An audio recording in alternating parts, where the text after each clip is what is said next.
Foro académico virtual sobre la lengua materna y la diversidad cultural. Cordial saludo, estimada tutora y compañeros. Mi nombre es Heidi Daza Pedrosa, junto con mi compañera Lizeth Melo. Les damos la bienvenida a este foro académico virtual donde reflexionaremos acerca de la lengua materna. Hoy veremos la lengua materna más allá del concepto común de ser un simple código de comunicación. La veremos un poco más, como diría Coserio, una actividad humana universal que nos define. Por ende, el objetivo de este encuentro es analizar y posteriormente reflexionar acerca de cómo nuestra lengua no solo nos permite hablar, sino pensar críticamente y desarrollar nuestra habilidad de comunicación, aún con personas de diferentes culturas con la cual compartimos la misma lengua materna, de forma, permitiéndonos desenvolvernos en dicha brecha de manera diversidad con las demás personas. Es importante esta reflexión porque en un mundo globalizado, la lengua materna corre el riesgo de verse como una herramienta técnica. Sin embargo, es el primer filtro a través del cual interpretamos la realidad y el puente principal para la cohesión social en escenarios multiculturales.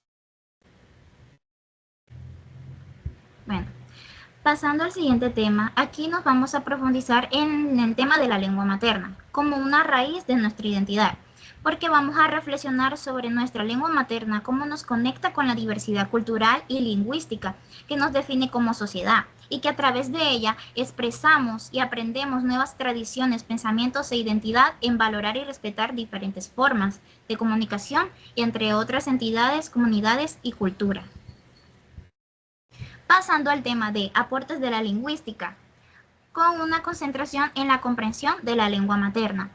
Entonces, continuamos que desde la lengua en la forma lingüística general y siguiendo a Coserio, debemos entender que la lengua materna no es un producto terminado, sino una creación continua, es decir, la estructura de nuestra lengua moldea cómo organizamos el pensamiento.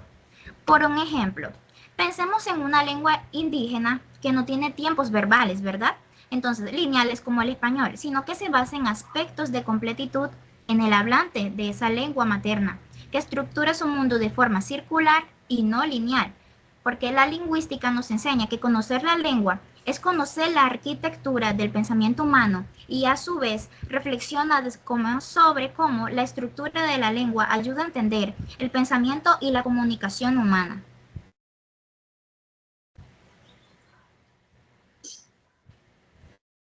Ahora, en la función metalingüística, aquí la lingüística nos permite comprender cómo la estructura del lenguaje refleja y moldea nuestro pensamiento y comunicación humana.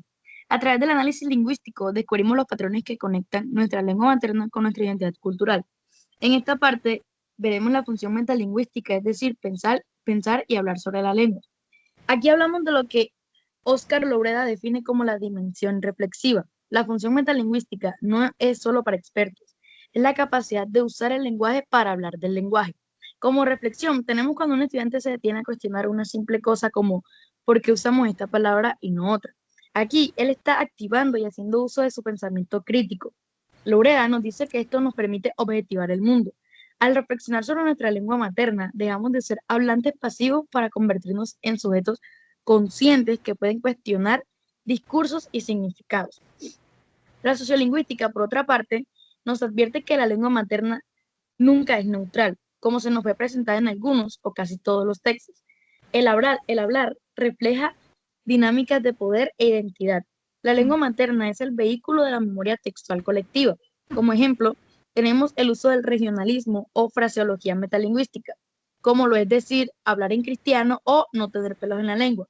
Esto muestra cómo la comunidad ha fijado valores intuitivos sobre el hablar. La sociolingüística nos permite ver que proteger una lengua materna es, en realidad, proteger una forma de existencia social. De acuerdo.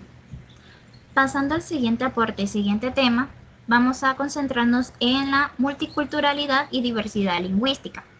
Sobre que la lengua materna es la llave de la interculturalidad, sí entendiendo que la lengua es una forma de ver. Puedo respetar que la lengua del otro es otra forma igualmente válida de ver. porque la cohesión social en contextos multiculturales solo se logra cuando no se impone una lengua sobre otra, sino que se reconoce el valor de la lengua materna como base del respeto mutuo entre personas. Siguiente aporte. Como propuesta pedagógica, basado en el anterior análisis, el grupo propone la siguiente estrategia didáctica. Nuestra propuesta está titulada El Museo Itinerante de las Palabras Olvidadas. En esta actividad nos encontramos en un entorno educativo multicultural. Aquí los estudiantes deben investigar una expresión o refrán de su lengua materna o variante regional que esté cayendo en olvido y explicar su sentido profundo a sus compañeros. Esto con el objetivo de activar la función metalingüística, es decir, analizar la frase, y la sociolingüística, entender su origen social.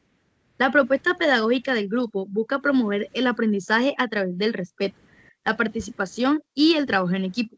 Además de esto, fomenta la reflexión sobre la diversidad cultural y lingüística, fortaleciendo valores como la inclusión, la empatía y la convivencia. De acuerdo. Anexando un ejemplo sobre el tema de la propuesta pedagógica del grupo, hicimos que un estudiante inmigrante comparte una expresión de su país. Sus compañeros no solo aprenden una palabra o frase nueva, sino que la historia de resiliencia y humor regional que hay detrás, esto genera una cohesión real basada en el reconocimiento del otro de forma lingüística. Ahora, para abrir un pequeño debate, tenemos ciertas preguntas. Como Exacto. primera pregunta tenemos, ¿es el lenguaje una herramienta de comunicación o una arquitectura del pensamiento? Bueno, de forma crítica entre la compañera y mi persona, bueno, en respuesta, basándonos en Coserio, se argumenta que el lenguaje es energía, entre paréntesis, una creación, es decir, no solo transmite datos, sino que configura la realidad del sujeto. Sin la lengua materna no hay categorías para entender el mundo, por lo tanto la diversidad cultural es, en realidad, una diversidad de mutuos mundos de forma posibles. Bueno, por otro lado, se argumenta que, aunque el lenguaje influye, la comunicación es el fin último. Desde la sociolingüística y desde lo que decía Loureda acerca del metalenguaje, que sirve para ajustar la herramienta para que funcione en diversos contextos multiculturales, priorizando así la eficacia del mensaje sobre la estructura interna del pensamiento. Exactamente. Ok, pasando a la segunda pregunta del debate, es, ¿la función metalingüística es un recurso de liberación o de control social? Bueno, de nuevo, siguiendo a Loureda, la capacidad reflexiva, es decir, hablar sobre el lenguaje, nos permite identificar la ironía, los dobles sentidos y así también las manipulaciones. Al momento de objetivar el lenguaje, el individuo desarrolla un pensamiento crítico que lo libera de ser un simple receptor pasivo de normas sociales impuestas. Exactamente. Entonces, desde la sociolingüística se puede argumentar que el metalenguaje a menudo se usa para establecer qué es lo correcto o bien hablado, entre la norma de Coserio. Quien posee el metalenguaje es como el saber técnico, tiene el poder de juzgar, imaginar a quienes hablan variedades diferentes, convirtiendo la reflexión lingüística en una barrera de exclusión social. Bueno, ya para finalizar, tenemos que la lengua materna no es solo gramática, es, como decía Coserio, un saber técnico y creativo. Es la herramienta que nos permite habitar el mundo de manera adecuada. La reflexión metalingüística nos hace ciudadanos más críticos y menos manipulables, ya que entendemos cómo se construye el sentido en los